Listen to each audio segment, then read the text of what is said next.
नमस्कार, मैं हूं प्रशांत कटारे। आज क्रिमिनल्स में होगा 3 शहर में 3 महिलाओं की मर्डर मिस्ट्री का खुलासा। दिखाएंगे एक कब्र, एक कत्ल, कितने राजदार। इसके साथ ही होगा डबल मर्डर मिस्ट्री का वो खुलासा जब एक महिला की लाश एक जंगल में मिली जिसके पति का कातिल पहले ही कत्ल कर चुका था। इसके साथ ही बेनकाब होगा वो ड्रामेबाज कातिल जो एक महिला की हत्या करने के बाद पूरे विधि विधान से करता है उसका अंतिम संस्कार, लेकिन वो हत्यारा बेनकाब हो गया। इसके साथ ही होगा ऑपरेशन शक्ति।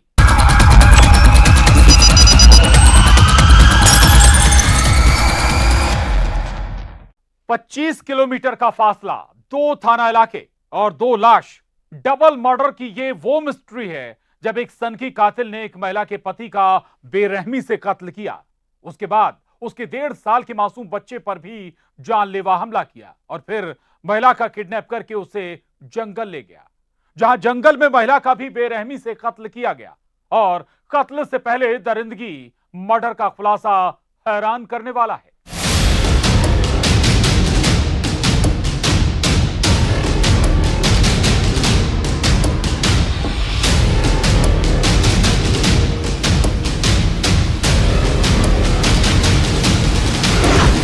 डबल मर्डर की खौफनाक मिस्ट्री।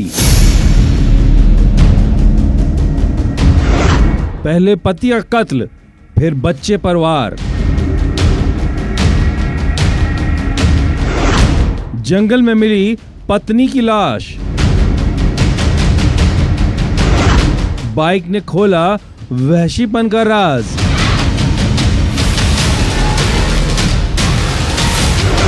आवाज देकर कातिल ने बुलाया। 25 किलोमीटर, 2 कत्ल, 1 कातिल। डबल मर्डर की वो मिस्ट्री जो दिल दहला कर रख दे। 2 थाना इलाके में 2 लाश मिलती है। दोनों वारदात के बीच करीब 25 किलोमीटर की दूरी थी, लेकिन दोनों लाशों का आपस में कनेक्शन था। यह लाश थी पति पत्नी की। दोनों का बेरहमी से कत्ल किया गया था। यही नहीं, मासूम बच्चे पर भी जानलेवा हमला हुआ। लेकिन इस डबल मर्डर में एक अजीब बात थी जो पुलिस को भी परेशान कर रही थी।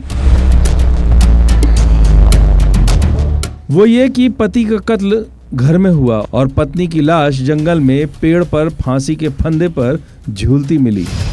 और इसी एक सुराग ने इस सनकी हत्यारे राकेश को बेनकाब कर दिया, जिसने कत्ल से पहले आवाज दी थी। सरगुजा में मणिपुर थाना इलाके के थोर गांव में आशाराम की लाश मिली थी और उदयपुर थाना इलाके के इस जंगल में उसकी पत्नी की। सुबह 8 बजे हमें एक सूचना प्राप्त हुई थी थौर गांव मणिपुर चौकी अंतर्गत। वहां पे आशा राम यादव नामक एक व्यक्ति की घर में मृतक हालत में बॉडी मिली थी और साथ ही एक इंडिपेंडेंट सूचना प्राप्त हुई जो उदयपुर में जंगल क्षेत्र में एक महिला की संदेशप्रद तरीके से वहां पे उनकी बॉडी की सूचना मिली। इनिशियल इन्वेस्टिगेशन में सामने आया कि दोनों मृतक और मृतिका पति पत्नी की तरह लगभग 2 साल से रह रहे थे और उनका एक छोटा बच्चा 1.5 वर्ष का था, जो भी गंभीर रूप से आरोपी द्वारा घायल किया गया था घर में ही। इस डबल मर्डर और हैवानियत का राज खोला मृतक आशाराम की बाइक ने। वो कैसे, ये सुनिए।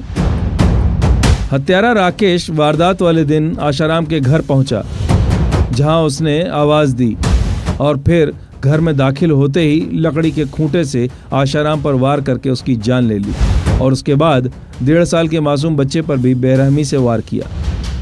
जब मृतक के घर वाले पहुंचे तो ये राज खुला, लेकिन अब भी बहू का कहीं पता नहीं था।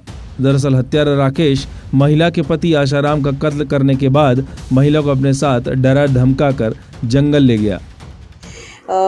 इनिशियल इन्वेस्टिगेशन में जो मृतक है उनकी मल्टीपल बॉडी पे इंजरीज थी, हेड इंजरी, जिसके कारण से मृत्यु होना साबित हो रहा था। और जो मृतिका है उनके साथ दुराचार और बाद में हत्या कर उनको फांसी का रूप देने की साजिश सामने आ रही थी। हत्यारे की दहशत ऐसी थी कि महिला डर के मारे उसके साथ गई, जहां हत्यारे राकेश ने जंगल में महिला के साथ दरिंदगी की और उसके बाद गला दबाकर उसकी हत्या कर दी और कत्ल को सुसाइड की शक्ल दी। क्या ये हत्यारे का प्लान था कि पति की हत्या का इल्जाम महिला पर लगे?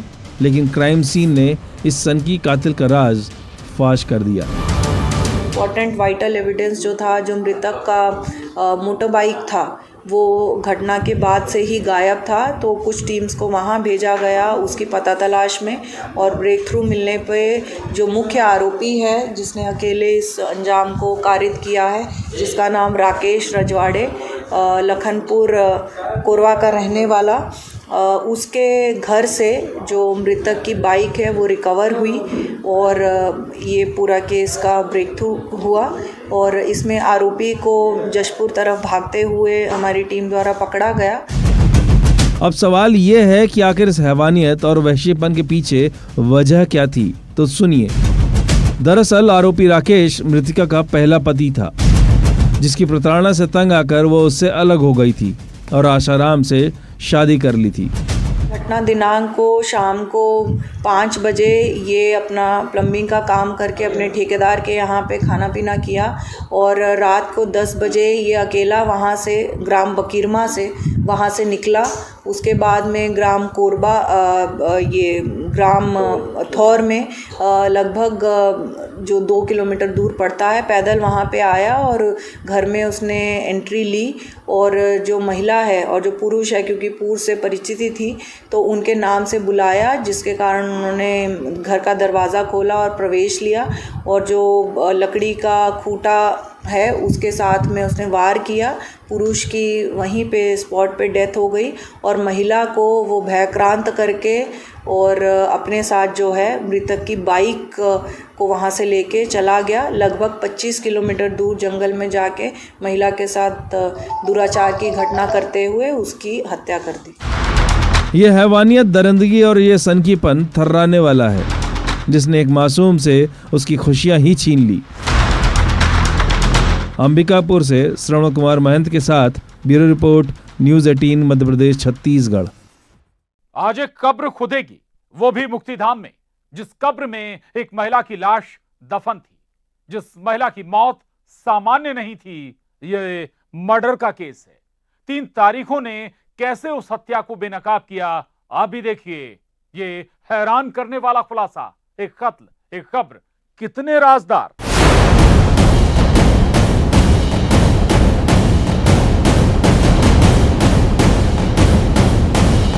खाने पर खून खराबा, कब्र में महिला की लाश।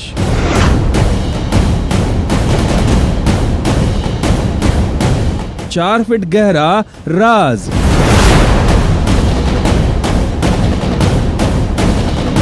तीन तारीखों में कैद, मर्डर मिस्ट्री।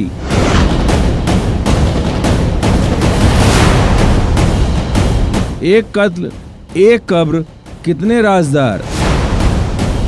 इन 3 तारीखों पर जरा गौर करिए, क्योंकि ये 3 तारीख ही एक कत्ल का राज कब्र से खोदेगी। श्मशान में कहते हैं जब कोई मर जाता है तो वो उसका अंतिम सफर होता है, लेकिन इस शमशान में एक महिला की लाश को दफनाया तो गया, लेकिन उसे अंतिम विदाई देने के लिए नहीं, बल्कि हत्या के राज को छुपाने के लिए, जिस राज से गांव वाले भी बेखबर थे।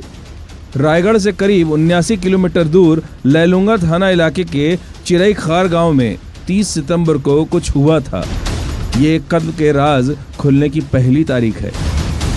लैलूंगा पुलिस को मुखबिर के जरिए और विभिन्न माध्यमों से सूचना मिली कि एक व्यक्ति जो उस थाना क्षेत्र के चिरई खार गांव का रहने वाला है, वो अपनी पत्नी को किसी कारण से मार पीट करके, जैसे ही उसकी मृत्यु हुई, उसने उसको ज़मीन पर गाड़ दिया है। इस सूचना पर थाने की पुलिस वहां पहुंची। इस तारीख को एक महिला अचानक हमेशा के लिए खामोश हो गई। 65 साल के इंदर की पत्नी 60 साल की शिवानी की मौत की खबर थी ये। महिला शांत हुई और उसकी लाश को दफना दिया गया, लेकिन असल कहानी अभी खुलना बाकी था। वो सच सुनिए। दरअसल गांव वालों के कानों तक एक खबर पहुंची और फिर यह खबर सीधे पुलिस के कानों तक, और शुरू हुई शमशान में दफन, कब्र में कैद राज की खुदाई। ये तारीख थी 3 अक्टूबर। देखा कि घटना स्थल में उसी प्रकार के तत्व मौजूद हैं। उस आधार पर उसने वहाँ की पुलिस ने कार्यपालिक मजिस्ट्रेट को पत्र लिखा। उसके आधार पर आज शव का उत्खनन किया गया है। बॉडी का पीएम कराया जा रहा है। दरअसल बुजुर्ग शिवानी की मौत सामान्य नहीं थी, ये मर्डर का केस था। लेकिन पुलिस के हाथ कोई सुराग नहीं था। लाश को निकाला गया और फिर आखिरी तारीख जिसमें कैद था 7 जन्म के रिश्ते के कत्ल का राज। वो तारीख है 4 अक्टूबर, जब शॉर्ट पीएम रिपोर्ट पुलिस के हाथ लगी, जिसमें केस शीशे की तरह साफ हो गया। शिवानी का कत्ल किया गया था और हत्यारा निकला उसका पति इंदर। सबूत छिपाने में जो साथ थे उन पर भी मामला दर्ज हुआ। इसमें कुछ चीज़ें ऐसी आई है जिससे ऐसा लग रहा है कि वो मारपीट करने के बाद ही उसकी मौत हुई है, और इसमें सभी तथ्यों पर जांच की जा रही है। जांच के बाद जो सामने आएंगे तथ्य, उसके आधार पर कार्रवाई होगी। वजह सुनेंगे इस कत्ल की। खाना बनाने को लेकर विवाद हुआ और फिर दफन हो गया एक रिश्ता। रायगढ़ से हरपाल सिंह खूंटे के साथ bureau report, news 18 Madhya Pradesh Chhattisgarh.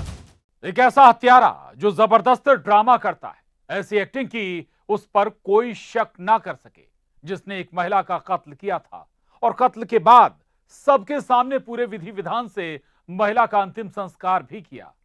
कैसे खुला उस हत्यारे का राज, आप भी देखिए अंतिम संस्कार से लेकर सलाखों तक।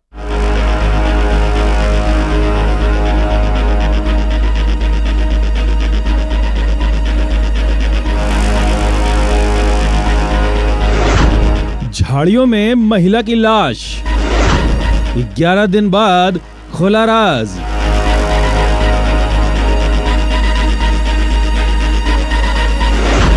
वो करता रहा पुलिस को गुमराह। अंतिम संस्कार से लेकर सलाखों तक एक ड्रामेबाज कातिल। यह हत्यारा अपने दिल में एक महिला के मर्डर का राज छुपाए हुए था, जिसे पता था उसके हाथ खून से रंगे हैं, लेकिन बड़े ही आसानी से कभी गमगीन होकर कभी उदास होकर लोगों के सामने रहता। यहाँ तक पुलिस को भी इस पर शुरुआत में शक नहीं हुआ होगा। जिसका चेहरा देखकर कोई उसे सहानुभूति न दे, ऐसा हो नहीं सकता। यानी ड्रामा इतना जबरदस्त था, लेकिन इस ड्रामेबाज हत्यारे का राज खुल ही गया। जगदलपुर के बोधघाट थाना इलाके के मेटगुड़ा में 21 सितंबर को शारदा यादव की लाश झाड़ियों में मिली थी, जो शौच के लिए बाहर गई हुई थी और कातिल झाड़ियों में छुपकर उसे मारने की फिराक में था, जिसने शारदा की हत्या की और उसके बाद लाश को झाड़ियों में छुपा दिया।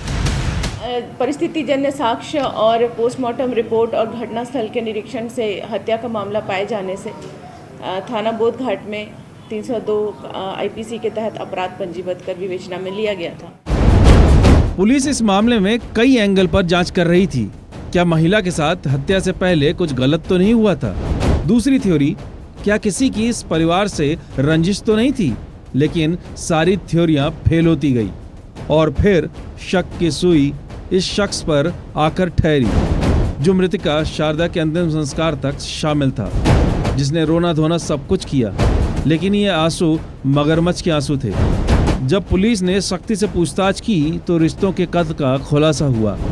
शारदा को मौत के घाट उतारने वाला उसका पति निकला, जिसने ये बताया कि उसके शराब पीने की आदत से उसकी पत्नी मृतका जो है वो लगातार उससे लड़ाई करती थी। छोटी छोटी बातों को लेकर उन दोनों में हमेशा झगड़ा एवं वाद विवाद होता रहता था।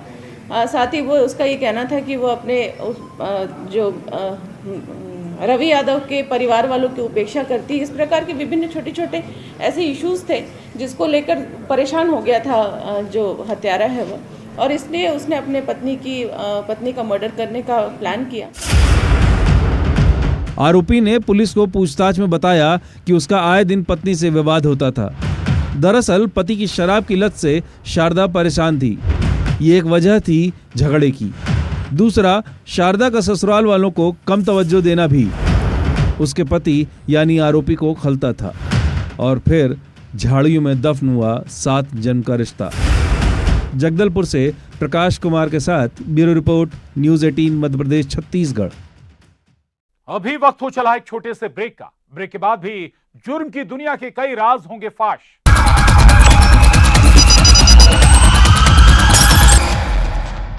एक गांव में पुलिस वाले दबिश देते हैं, जहां पुलिस को ह्यूमन ट्रैफिकिंग का इनपुट मिला था। आरोप था मानव तस्करी के खेल का। और फिर उस गांव में 3 नाबालिग बच्चियां मिली जिनके दस्तावेज नहीं मिले। इस मामले की जांच जारी है। उसी गांव में घर घर दबिश देकर नाबालिग लड़कियों के दस्तावेज खंगाल रही पुलिस। आप भी देखिए ऑपरेशन शक्ति।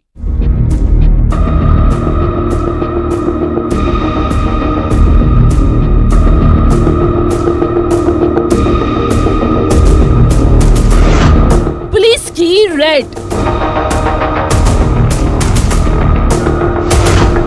मानव तस्करी का खेल। कियोस्क सेंटर की आड़ में फर्जीवाड़ा। 500 रुपए कागज पर बदली पहचान। ऑपरेशन शक्ति। वो गांव जो मानव तस्करी के लिए बदनाम रहा, जो ग्वालियर के रेड लाइट एरिया के नाम से भी बदनाम है। पुलिस की टीम को एक इनपुट मिला। वो इनपुट था ह्यूमन ट्रैफिकिंग का, यानी मानव तस्करी का, बच्चों की खरीद फरोख्त का। 2 दिन पहले पुलिस की टीम ने गांव में छापा मारा। हाँ, हमें इनपुट मिला गया था कि यहाँ पे एक गांव है जहाँ पे आपके ह्यूमन ट्रैफिकिंग हो सकती है।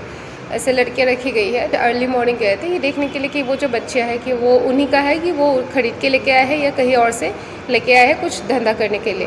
तो हम उनकी बर्थ सर्टिफिकेट चेक कर रहे थे, उनको पूछ रहे थे कि माता पिता कहाँ हैं। तो उनमें से 6 संदेही लग रहे थे, लेकिन उनमें से हमने 3 ही अपने पास रखा जिनका कोई डॉक्यूमेंट्स नहीं है और जिसको वो लोग जस्टिफाई नहीं कर पा रहे। लेकिन फिर भी हम अच्छे से चाइल्ड सेल में हम लोग उनका पूछताछ करेंगे। जब गांव में दबिश डाली गई तो पुलिस को 6 नाबालिग बच्चियां मिली, जिसमें 3 बच्चियों के डॉक्यूमेंट तो मिले, लेकिन 3 बच्चियों के मामले में दस्तावेज बरामद नहीं हुए। हाँ, अभी तो जस्ट हमने ऐसे बच्चों को उठाया है जिसका कोई डॉक्यूमेंट्स नहीं है, लेकिन क्या पता डॉक्यूमेंट्स बाद में लेके आए या फिर पेरेंट्स आ जाए, इसलिए हमने बस उनको संदेही में लिया है 3 बच्चे। इस मामले में पुलिस जांच कर रही है।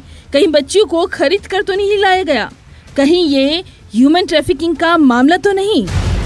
2 दिन पहले यहाँ रेड की गई थी तो 3 लड़कियाँ बरामद की गई थी संदिग्ध। उनके डॉक्यूमेंट्स की जांच चल रही है और आज भी ऑपरेशन शक्ति के तहत हम गांव में सभी बच्चों का वेरिफिकेशन कर रहे हैं कि इनके जो डॉक्यूमेंट्स जमा कर रहे हैं, इनको अभी हॉस्पिटलों से जहाँ से इनके जो बने हुए हैं वहाँ से वेरीफाइड कराएंगे कि ये सही है या गलत। इस मामले की जांच चल रही है।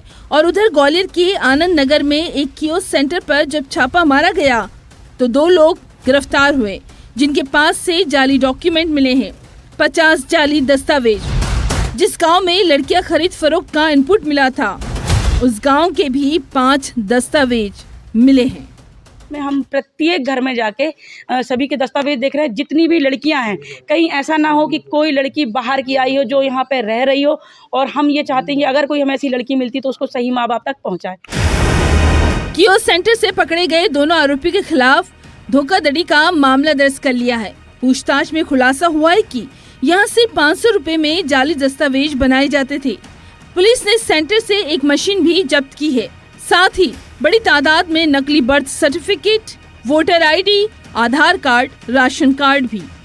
हम एक बार कंफर्म हो ले, अगर हम कंफर्म हो जाते हैं कि इसमें ह्यूमन ट्रैफिकिंग का एंगल है या किसी अन्य अपराध का एंगल है, तो हम उस हिसाब से केस दर्ज करेंगे। अब इसी गांव में क्राइम ब्रांच और जिला प्रशासन की टीम गांव में घर घर जाकर बच्चियों के दस्तावेज चेक कर रही है। क्या 500 रुपए के फर्जी डॉक्यूमेंट से बदल जाती है पहचान? कई सवाल है जिसकी जांच जारी है। ग्वालियर से सुशील कौशिक के साथ bureau report, news 18 Madhya Pradesh Chhattisgarh. उस गांव में एक बच्ची कुछ ऐसा देख लेती है कि वो शोर मचाने लगती है और फिर इस शोर की खबर गांव वालों और पुलिस को लगती है। पुलिस वाले नाकाबंदी करते हैं और सलाखों में पहुंचता है किडनैपर। एक शख्स पर लगा है 3 मासूम बच्चों को अगवा करने का संगीन इल्जाम।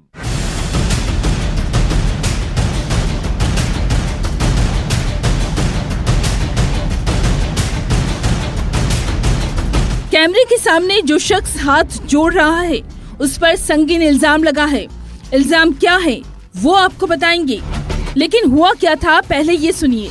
दरअसल कांकेर के भानु प्रतापपुर इलाके में एक बच्ची जोर जोर से शोर मचाने लगी और उस शोर के बाद गांव में हड़कंप मच गया। खबर पुलिस तक पहुंची और फिर पुलिस वालों ने नाकेबंदी कर इस शख्स को पकड़ा। जो अपने साथ 3 बच्चों को ले जा रहा था। बच्चे आंगनवाड़ी जाने के लिए निकले थे, लेकिन फिर इस शख्स के साथ मिले। चारों तरफ नाकेबंदी थी और फिर पुलिस ने संबलपुर गांव से इस शख्स को धर दबोचा। गांव चौगेल से थाना भानु प्रतापपुर को सूचना मिली कि किसी अज्ञात व्यक्ति के द्वारा बाइक में 3 बच्चों को अपहरण करके ले जाया गया है, जिसकी सूचना मिलते ही हमने चारों दिशाओं में थाना चौकी को अलर्ट कर MCP लगाया गया और उस आरोपी को पकड़ने की कोशिश की गई, जिस पर से संबलपुर में हमने घेराबंदी करके आरोपी को पकड़ा और साथ ही साथ तीनों बच्चों को सकुशल बरामद किया गया। चौगेल गांव से 3 बच्चों को किडनैप कर भाग रहा था आरोपी। पुलिस की माने तो बच्चों को चॉकलेट देकर बाइक में आरोपी ने बिठाया और अपने साथ ले गया। आरोपी और बच्चों को थाना में लेकर आया गया। बच्चों का एक बार स्वास्थ्य परीक्षण कराया गया कि किसी प्रकार का कुछ खिलाया तो नहीं गया है और आरोपी से अभी हम पूछताछ की जा रही है और आगे की कार्रवाई आरोपी से पूछताछ करने के अनुसार उससे जो जानकारी मिलेगी उस पर की जाएगी। अब सवाल है कि आखिर ये मामला क्या है। छत्तीसगढ़ में इन दिनों बच्चा चोर गैंग की दहशत है। वो गिरोह जिनके निशाने पर मासूम होते हैं। कुछ दिन पहले ही दुर्ग में एक अंतर्राज्यीय बच्चा चोर गिरोह पकड़ा गया था। जाहिर सी बात है, ऐसे गिरोह के सक्रिय होने पर बच्चों के परिवार वालों के दिल में दहशत है और चौगेल से 3 बच्चों के गायब होने की खबर से परिवार के होश उड़ना लाजमी था। पुलिस ने आरोपी पर किडनैपिंग का मामला दर्ज किया है। पूछताछ जारी है। आखिर वो बच्चों को क्यों अपने साथ ले जा रहा था? आखिर सच क्या है? कांकेर से खेम नारायण शर्मा के साथ bureau report, news 18 Madhya Pradesh Chhattisgarh. आज के क्रिमिनल्स में बस इतना ही। दीजिए पूरी टीम को इजाजत। कल इसी वक्त पर फिर मिलेंगे।